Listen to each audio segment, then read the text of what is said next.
What's up and welcome to the Active Amputee podcast. Everything people with a limb difference need to live an active and exciting lifestyle. I'm Björn Eser, the founder of and shaker and maker behind the Active Amputee.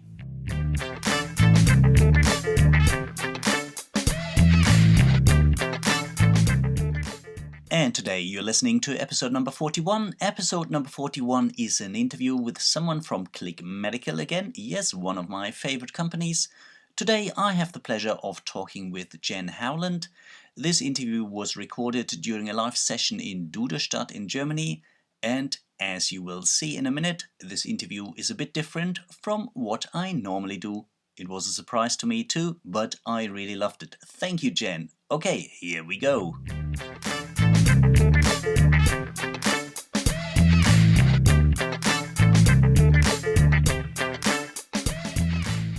Yes, Bjorn, I am turning the tables on you and interviewing you in your own podcast. That is great. It's actually the first time. I like that hands-on, proactive approach of saying, I like the podcast idea, but it's me asking the questions and it's you answering. Can I still introduce yourself? Or Please, me to introduce myself? Yeah. Yes. So today's idea was we have yet another podcast between the Active Amputee and Click Medical, today with Jen. And Jen just decided that we're going to switch roles, so I just zip it and be quiet in terms of asking questions and just hand over to you. Jen, the show is all yours. Thank you. Yes, I come from Click Medical, where we offer adjustability in kits for the world, for every person who wears a prosthetic or orthotic device to have the ability to be empowered with adjustability within their device with a turn of a dial. Which is great. I'm not the world, but I'm one of those users. Thank you very much. You are welcome. It's not very often I get a chance to actually spend time with a user. I spend a lot of time educating practitioners and technicians and distributors what this is and the value of it is to people like yourself. So it's really exciting to be able to spend this time with you and really see the benefits and to hear your view of the world. Of the world. Yes, it's a bigger than adjustability. Great. Yeah, I mean, people have been following the show, have been following my blog for some time. No, I like to be active. I'm above amputee. I'm an above knee amputee. There we go. And I had my amputation in late 2005, so it's roughly 17, 18 years now. So I'm becoming an adult amputee now, years-wise.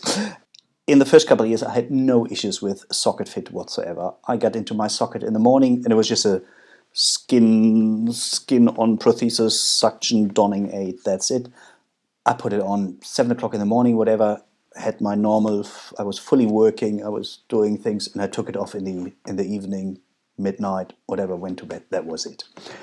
That changed about 7 years after my amputation. And here we're still talking the same prosthetist, so the same experienced team that built my sockets. Me being the same person, okay, a bit older, but otherwise still same active, nothing changed. And suddenly I had really issues with the vacuum breaking, the thing being way too tight in the morning, hardly getting into my socket, and a couple hours later, I could pull it off or actually had to flex my muscles so that it stays on even in normal day-to-day work. Not even talking demanding hikes where you sweat a lot, where obviously there comes more demands towards a well-fitting socket. And that's when we started looking for other options. First just with a liner, then liner and seal-in ring, liner, seal-in ring, socks, the whole shebang. And it still wasn't it. And so that's when I stumbled across adjustability and adjustable sockets. And in the wider world of prosthetic devices, that normally means Click Medical. I hope it does. For me, it did.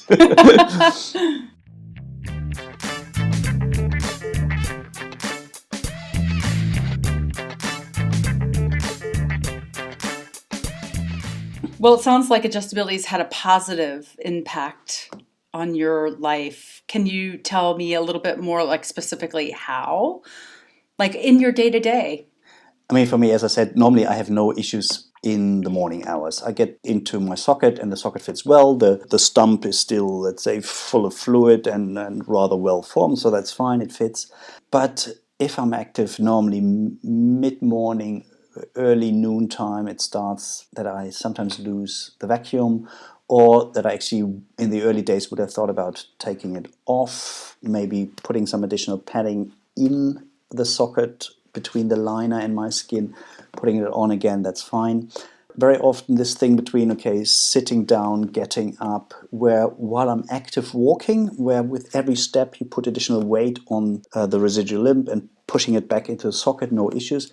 But if you have these things like you're on public transport, you sit down, you turn around a bit, you turn over to someone, and you do moves where there's movement of the residual limb within the socket, but without weight on it, so that it suddenly is in a position that it shouldn't be in.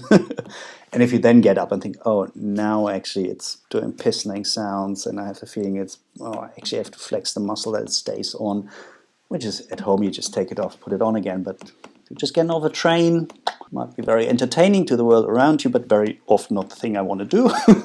So that's where I think having the chance to just quickly tighten something, or when you sit down saying, well, actually I had it really tight to get to the station because, I don't know, chucking some luggage, we then say, okay, now it's more for comfort, so let me just loosen it a bit. And I think that's where kind of this taking the user more serious and saying, well, it's your device, it's your life, please, within the range of what's medically possible and reasonable, decide yourself on it's more comfort, it's more tightness, it's more really a tight fit for good placement for being active, or it's couch potato mode, just decide yourself. Mm-hmm. And doing that independently from being close to a prosthetist. Where you say, well, can you please pad it up? Can you please remove that pad again? Can you please shorten this a bit? And I think that's where the beauty of it all comes in. Mm-hmm. Yeah, well said.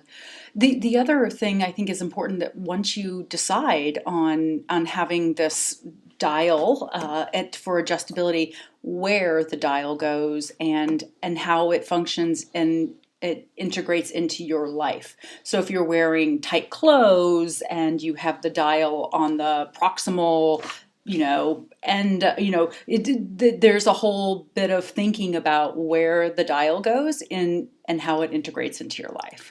And you had mentioned that before, and I think that's worth speaking about, thinking that through. Yeah, with your prosthetist. I'm not worried about looks or anything, and I know that's different for other people. So for me, I want something that works, and that kind of function for me is the leading light. And then obviously, if something is, let's say, more convenient, or if something looks better one way or another, that is second or third leading light.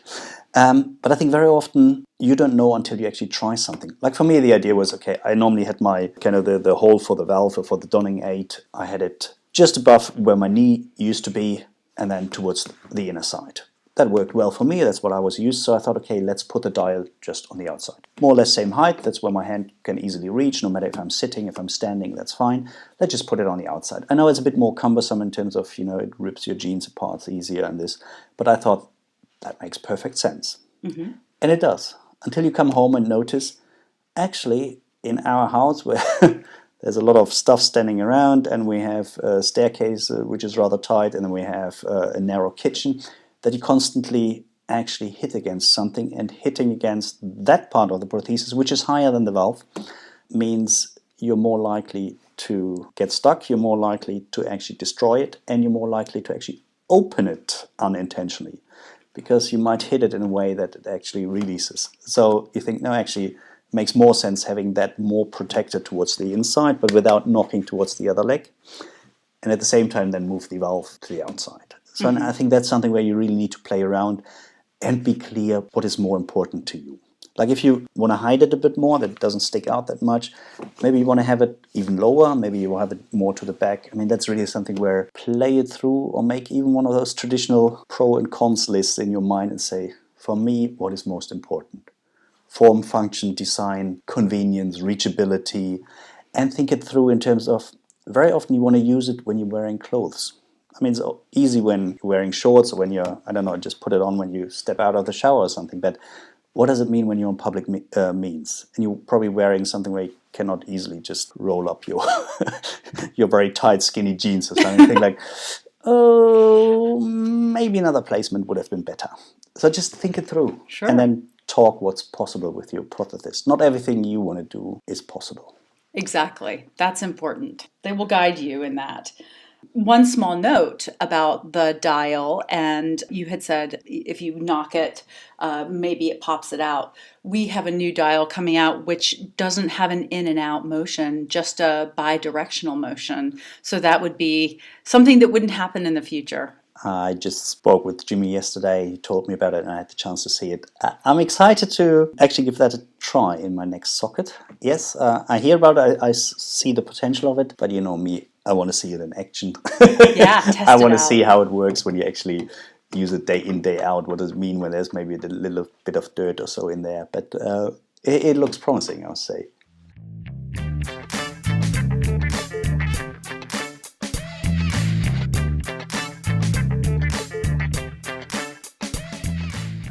So the amputee, active amputee, and the whole, I would say, brand of it, which includes the website, the blogs, the podcast. What were you hoping for, and how might it evolve in the future? That's a good question. Let's first probably look back. That's easier. The Active Amputee is a project which is basically a spin-off of another project which never materialized. I was living abroad quite a lot, and when I came back from my last posting abroad in 2007, I actually thought, no, 2009 it was, I wanted to set up a company which offers adventure opportunities, adventure holidays for people with limb differences or limb loss. And as a for-profit company, normal like a travel company. So I thought, oh, let me probably offer canyoning, climbing, surfing, whatever adventure opportunities, weekends, week-long tours for people with limb differences. As I said, as a for-profit company. And I knew the market is rather small, and I know there are quite a lot of charities which offer that for free. So I thought it might be a bit of a tricky setup, but I thought let's give it a try. At that time I was single, I had a bit of money in the bank. I thought I could try setting something up, knowing it will not make any money in the first year, and it's a matter of building it up. I was hoping to maybe recover some of the costs in the second year, but not actually making money.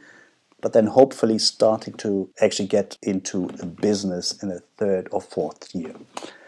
So far so good. Suddenly I was a father of 3 kids, and the idea of being busy all day and developing something new which doesn't make any money in the first 2 or 3 years was just not an option.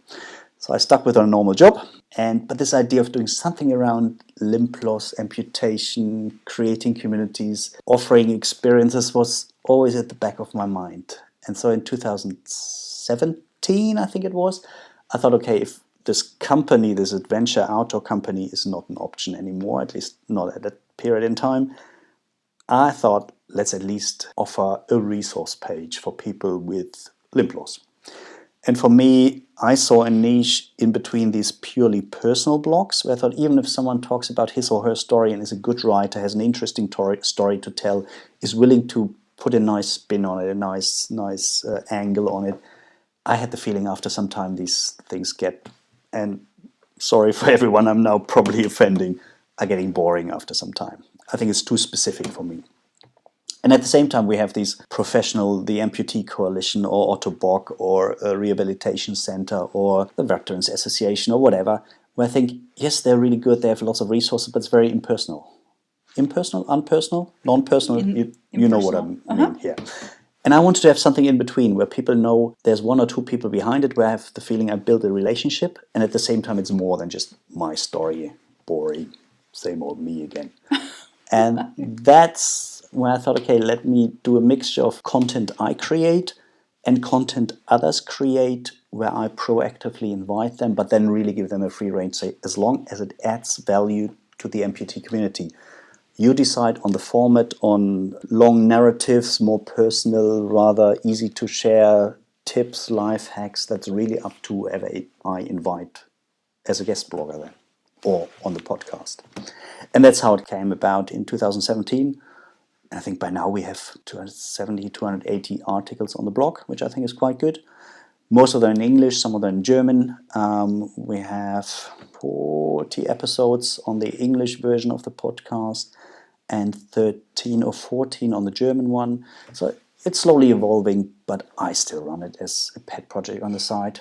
I mean, I don't really want to turn it into a business because, sorry, I'm not too keen on social media, and I think to actually be active and successful, you have to be on all the platforms, and I have a real life, and I want to keep my real life, and I want to keep it to this creating content, valuable content, and I think you can do that with, a bit on the side. I think it would be nice if I would have 1 day per week to just commit to it fully, but that's about how I want to keep it.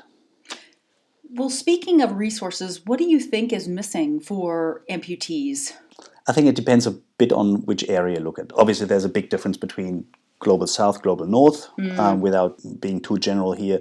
But I mean, we're quite spoiled in the global north. No matter if we look at the medical aspect of support for amputees, no matter if we look at the psychosocial and physiotherapy aspect of it, or if we look at the whole adaptive equipment, charities, events. And I think we're quite spoiled in the north. But if I concentrate on the global north, where I think I can speak more generally than on, I don't know my way around the global south so not much. I think there's a big difference between the English-speaking world and Germany or France or other countries, partly having to do with the level of being involved in violent conflict around the world. I think, obviously, if you have been involved with your army in lots of wars, you have lots of people who have gone through traumatic amputations, very often young people who used to be very active, who have their medical rehabilitation, and once they come to terms with their loss, normally they want to be active again.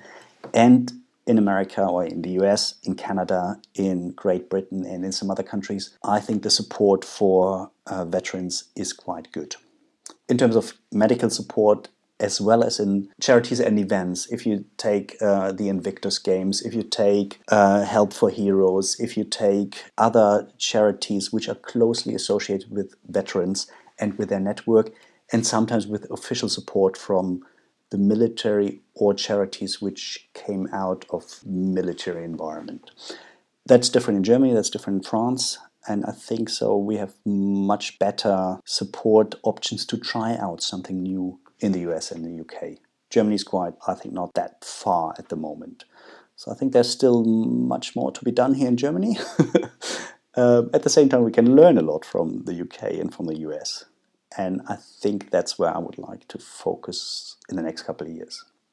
In the United States, we have a tremendous amount of people having amputations daily due to diabetes, vascular disease. So it's interesting to educate on the health and well-being and trying to avoid that if possible. Yeah.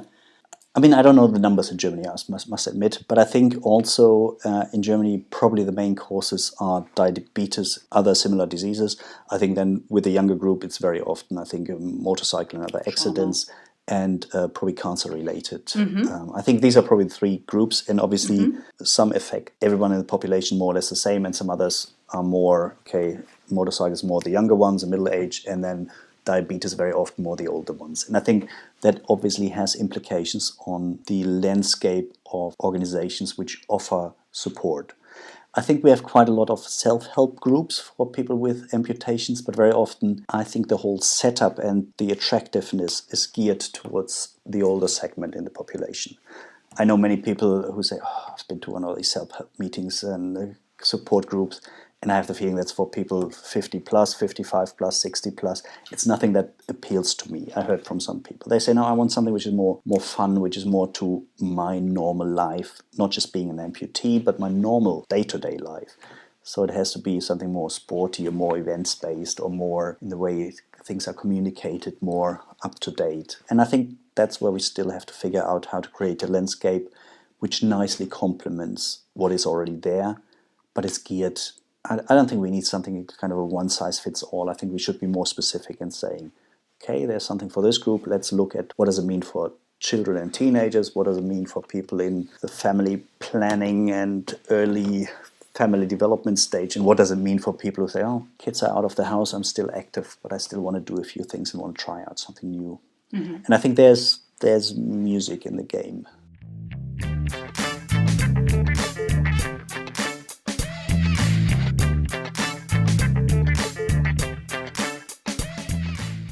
This might be a strange question, but do you prefer to be called, quote unquote, an amputee or someone with limb loss? Or what is that label? We are so keen on not labeling people and letting each person identify as they will. Do you have a preference or?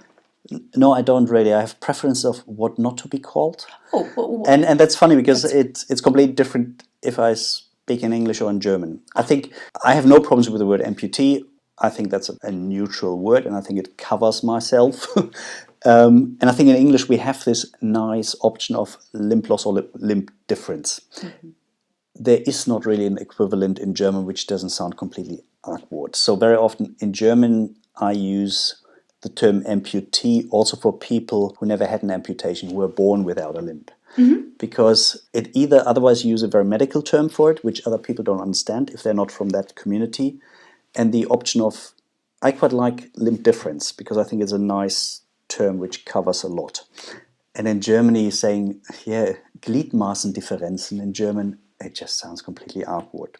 Similar with, I have nothing against the term disabled, referring to myself. And also in Germany, I don't think behindert is a bad term, although in Germany very often, especially among young people, is used as in a derogative way. So I actually very often use it in terms to put it more mainstream, to use it in day-to-day word. I like politically correct, and I know about the power of language, and I'm quite aware of it, also with our history, and there's quite a lot of how did we use language to manipulate people back in the 30s and 40s, but also recently. And at the same time, this over politically correct terms not to offend anyone, and by that telling people like me on how I have to call myself. That's when I get a bit pissed, I must say. Well, in German, I was using the term behindert towards myself, which means, said, well, I'm disabled. And someone who is not from the disabled community told me, oh no, sorry, that's a bad term, or that's not politically correct. You should call yourself in a way someone with differently abled. And I said, sorry, don't tell me how I have to use terms which refer to myself. I would like that we don't concentrate so much on the term, and I know there's power in terminology. I would like that people concentrate more on the concepts behind it and what does it actually mean to open up more gates, break down barriers for people with disabilities, and not so much have these waste energy on terminology, but not actually tackle the real barriers in society. I much rather talk with someone, how do we get a bloody ramp at a train station? Instead of saying, well, now the ramp, how should the ramp be called? Should it be called the ramp for people with disabilities or with differently abled people or for people which might have a problem with their limbs? I said, get the ramp built and don't worry about the rest. Right, don't let that be a hindrance to progression for anyone. Yeah, and I know some other people see that completely different, and that's perfectly fine. But also this discussion, I think, is helpful. That say, well, how about people just use the term they want to, and especially if it's for themselves. I mean, it's obviously different. You have the feeling where there's, again, one politically powerful group, which means they can decide how this segment of society or the segment of society should be referred to. I know there's power in there, but for me, that's nothing I'm too interested in, I must say.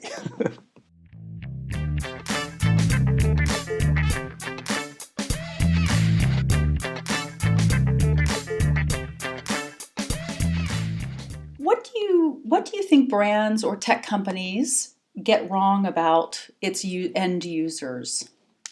I think, and this is not just about tech companies, this is also, if I look at myself, my own experience, I think we work a lot on untested assumptions. Just as an example, when I'm in the educational business, I work in international development aid. I thought, let's offer online training courses. And I was just, from my 20 odd years of experience, thinking, from my face-to-face training courses, I know people have these and these and these needs. So let me build on this experience, let me build an online training offer. And so I was working on assumptions that people would like something which is really long and heavy and giving them lots of training opportunities, and then I can charge them a lot, which was completely missing the point. People don't want a lot of video and audio and reading material so that they can learn a lot. That's just the way to learn something. They want to learn something with minimum effort. So if I can give them the same learning experience in half the time, that's much more attractive. They would be much more willing to pay a high price for a short but really good training experience if it answers their questions or challenges. And so untested assumptions, I thought, they want a lot, they want something big, they want something with hours of video. And I think the same is with companies, especially when we say, how do companies with little experience in working with people with limb differences or other disabilities, I think they work a lot on assumptions or on how we portray ourselves and how we are portrayed on social media, which is very polished. And there's real engagement of saying, okay, we would like to offer additional services, products, more inclusive approaches to our products, to our services. What would you demand from us? How do you think we should engage with you? And really having this as much as possible on eye level and not shying away from difficult conversations. Because it's so nice to say, oh, we want to be all inclusive, all the same, but you shy away from the real discussions, especially in the beginning when you haven't built trust. And I think that's where I think is the beauty of having the chance that people and movies and the entertainment sector and politics is more aware of it. Sure. And at the same time, I have the feeling it's a bit of a trend at the moment. There's kind of, let's compete for the sexy, the good-looking, the young, the active, disabled people, but probably not the others.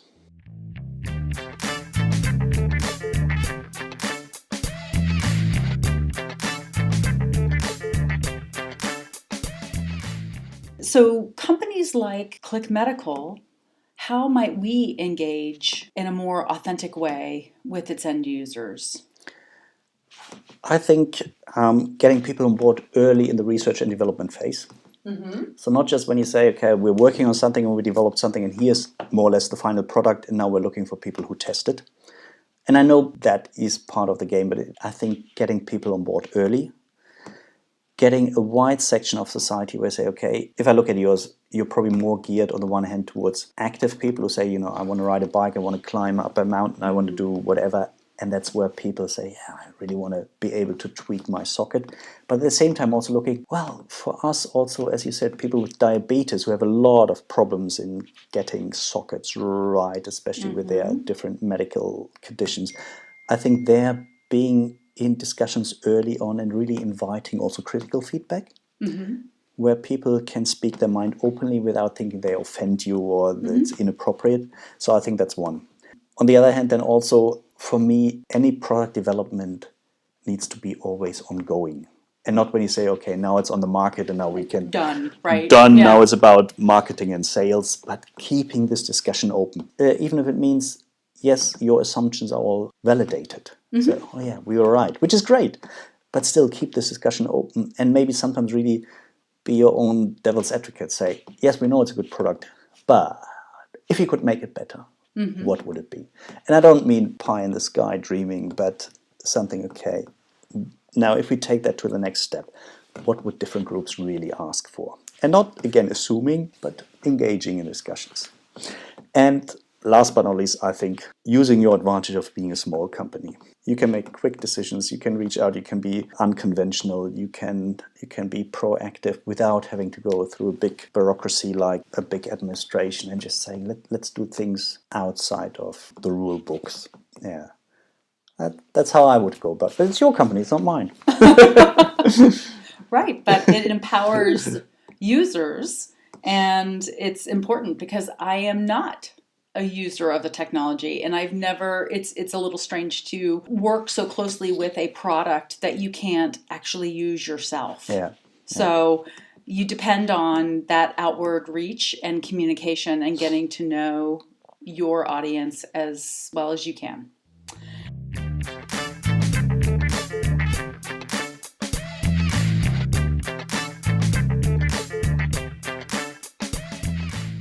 So here's a question. If you have a practitioner that says no to what you want, what do you recommend doing? If they say, Orthopedic technician says, hey, I want this knee, or I want adjustability in this, or I want this foot, what is your recommendation for working around that? let me speak from my German experience first, because, I mean, obviously this depends a lot on, obviously, the health system you're in.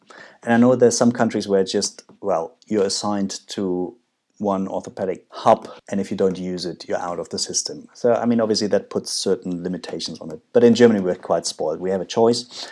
If I'm willing to travel further away, I could also say, well, I know of a good orthopedic technician in Hamburg, which from where I live is by train 6 or 7 hours. I could go there. Here we have quite a lot of choice. I think the relationship between an amputee and an orthopedic technician is almost an intimate relationship. I think you have to trust each other. You need to be able to also point out things which don't work, and that obviously always has cost implications for your technician. But also in terms of, I mean, it's a physical job. This person needs to be all over you with his or her hands, and if you want a well-fitting socket, you need to be able to trust this person that he or she really touches you, has his hands wherever you normally don't want anyone's hands. And I think it's really important to have this relationship right and to proactively say what you want and how you want it done and what is not acceptable, so to speak. But also that the technician lets you know, okay, for this process, it means you will get slapped in wet plaster and we need to push towards your bum and we need to touch, I don't know, the amputation wounds. And I mean, it's something where transparency is key, I think, and being proactive about what's happening. But then also, if that person doesn't do what you want, if it's medically possible, I mean, I don't say, well, I want a miracle, and if you don't provide, I'll change. I think go and look for another one. Don't be stuck in a relationship there where you think the chemistry is not right, I have the feeling I'm not respected in my wishes, in my requests, and I have the feeling they're not putting in the time and the passion and the craftsmanship. Go for another one. I mean, this is your life quality. If the socket doesn't fit, even the best prosthesis is worth nothing. Mm-hmm. And would you interview, as a new amputee, maybe one of the suggestions would be to interview several different practitioners or prosthetists and see which one fits better with you? Or a lot of people just get directed, hey, go to this clinic, and that's it. And they think that that's their only choice, or... Yeah. I think obviously it's much harder to make these decisions because once you commit and once someone gave you an offer on what a new socket or new whole setup would be and you hand it over to your insurance, very often then you're stuck with that very process for the next 1 or 2 or 3 years. So I think it's really important to make informed decisions before, and I know as a new amputee that is almost impossible. In the beginning, you have so many things on your mind, and that might be from can I still support my family financially to emotional issues to whatever. But assuming you're in a position where you can inform yourself, and as I said earlier, I'm very skeptical of social media, but reach out to others who are maybe in your area and say, I'm looking for an experienced prosthetist. That doesn't mean that you click personally, but that you know, technically speaking, this person is good, puts in the time, has the passion for the job, and is willing to go the extra mile if needed. And then really book an appointment without yet committing. Chat with a person. Have the feeling if you warm up and say, well, how about I expect this and this? Or can you talk me through the process? Can you say, do you have more hands-off or hands-on approach? Are you more experienced in upper limb or lower limb prosthetic development? I know this is asking a lot, but I think it's worth it. Do you think that this is accurate? Advocate, ask, adjust. Of course, I'm adding the adjust because I am all about adjustability, but advocating for yourself, asking your practitioner, and adjust for fit and comfort. Yes, full stop. So now I'm just thinking. I think it really depends where in that journey you are. I mean, obviously after 15 years and having worked with a lot of prosthetists and having really good relationship with people from big companies like Otto Bock, people from smaller companies like you, people who have been in the sector for 50 years, people who just learn the trade now, I think I'm quite well informed, and I know that's not the standard. I also know in the beginning, the first 6 months, you're completely out of your depth, and I think then it would be ask, then a long term nothing, then ask again and advocate for yourself, and then comes all the rest.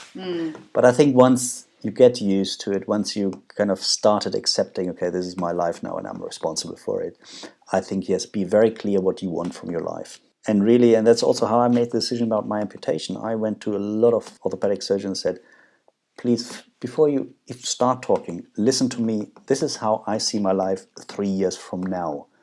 And everything you say has to be geared towards what I want my life to be 3 years down the line. And 80% of the surgeons weren't listening. They were then just giving me the off-the-shelf advice. And I think it's the same with the prosthetic device. I mean, obviously, a prosthetist has a good idea on what the standard patient wants to be active during the day-to-day life, being able to be a family person, earning money, whatever. But sometimes you have different ideas. Or you say, no, I rather want something which is less comfort, better fit in terms of being active, or more comfort. I don't need to be that active. Or I'm sitting a lot during the day. I need to be sure it doesn't affect my back too much. And I think being clear about them, the more the prosthetist knows about how you see your life, how you live your life, how you want to live your life, the better he or she can tell you, that's how I would go about it. These are the options we have. This is where we have to compromise, and we can't have both, but we can have both to a certain degree. And I think here again, talk, listen, ask, talk, listen, ask, and ask your prosthetist to ask you, to talk to you, and to listen to you. That's great advice. Any last pieces of advice for getting the best fit possible from your device? Yes, I think know of yourself when you think, okay, today is a day when I just have to bite it, and it will not be perfect, but it will be okay. And otherwise, don't be satisfied with a non-fitting socket. And I think that can mean a lot of things. Very often it means being more creative about what ways do you have to improve the general fitting of a socket, even if it's a stiff socket. And here, that can be pretty cumbersome also for your prosthetist, because trying, redoing. So don't be satisfied too early. None of the sockets I ever had, even the best one, were ideal on each and every day for everything. And I think that's when you have to be creative. And I think it's great that products like your adjustability system can help us amputees to adjust from 1 second to the next, according to our needs, to our interest, and to what we're doing. But I think in addition to that, also play around with other things. And very often the perfect socket in all conditions means different things from day to day. And it's not a stiff socket or liner or skin on suction or different panels. Very often it means all of that in different combinations each day. And I think the more your socket is prepared to incorporate that, so if it means it has adjustable panels, if it means, yes, maybe you have other parts where you can add padding or take padding away yourself without constantly going back, I think that's where you learn by doing. And the more tools, gadgets, gear is already integrated in the socket so they can use it and play around. And that means maybe on the first socket it's not yet ideal, but you learn from it. And the next time, a year later, when you build a new socket, you know, or now I think I know much better where, okay, these adjustable sockets have to go a bit different. Or now I know the dial for adjusting should actually be in a slightly different position. Or no, I might try something with a pin system or with something different. And I think it's really important to also listen to what your body tells you about what works and what doesn't. And be clear about with yourself, which price are you willing to pay for the additional level of activity. And that might not always be pain-free. Right. But that's it for me. I think it's this lots of different things, combining them and making sure your technician knows about what's out there on the market and offers it to you proactively, and you then test what works for you and what doesn't.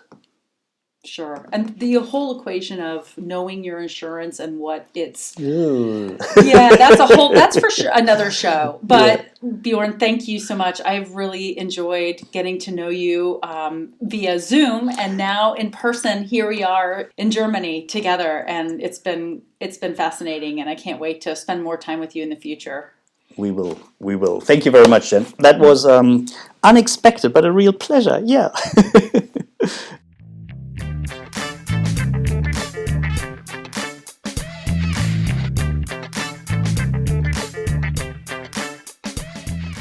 I hope you enjoyed the show. Make sure to hit the subscribe button so you don't miss any of the new episodes. And I would really appreciate it if you leave me a rating on iTunes, Stitcher, Spotify, or wherever you listen to your podcasts. If you want to learn more about the Active Amputee, make sure to head over to www.theactiveamputee.org, where you find hundreds of articles from amputees for amputees. Articles filled with inspiration, information and encouragement to be active and live a rewarding life. I see you all again for the next episode. Until then, all the best. This is Bjorn from The Active Amputee.